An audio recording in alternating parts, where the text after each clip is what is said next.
شروع اللہ کے نام سے جو بڑا مہربان نہایت رحم والا ہے۔ جو چیز آسمانوں میں ہے اور جو چیز زمین میں ہے سب خدا کی تسبیح کرتی ہے، اسی کی سچی بادشاہی ہے اور اسی کی تعریف لامتناہی ہے اور وہ ہر چیز پر قادر ہے۔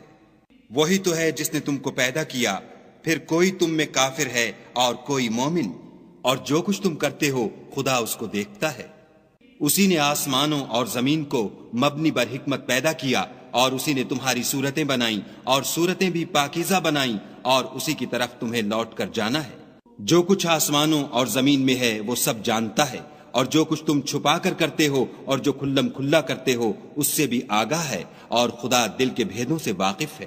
کیا تم کو ان لوگوں کے حال کی خبر نہیں پہنچی جو پہلے کافر ہوئے تھے تو انہوں نے اپنے کاموں کی سزا کا مزہ چکھ لیا، اور ابھی دکھ دینے والا عذاب اور ہونا ہے۔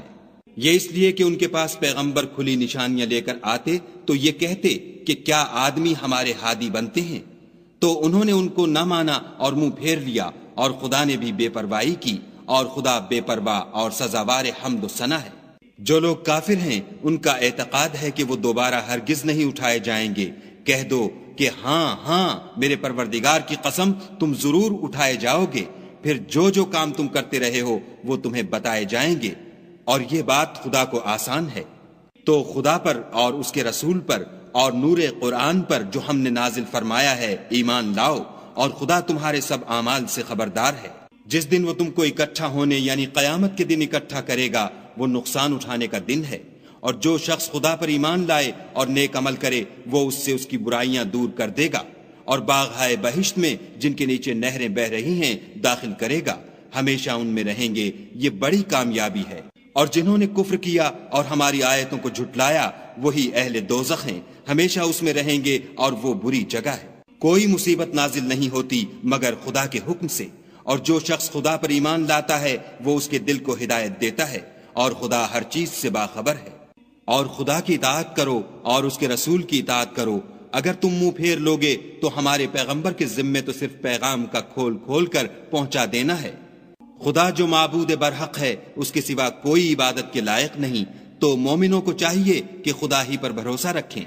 مومنوں، تمہاری عورتوں اور اولاد میں سے بعض تمہارے دشمن بھی ہیں، سو ان سے بچتے رہو، اور اگر معاف کر دو اور درگزر کرو اور بخش دو تو خدا بھی بخشنے والا مہربان ہے۔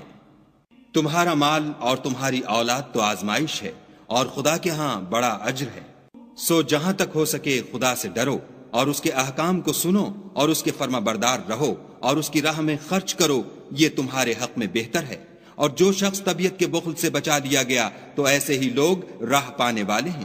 اگر تم خدا کو اخلاص اور نیت نیک سے قرض دو گے تو وہ تم کو اس کا دو چند دے گا، اور تمہارے گناہ بھی معاف کر دے گا، اور خدا قدر شناس اور بردبار ہے، پوشیدہ اور ظاہر کا جاننے والا، غالب اور حکمت والا۔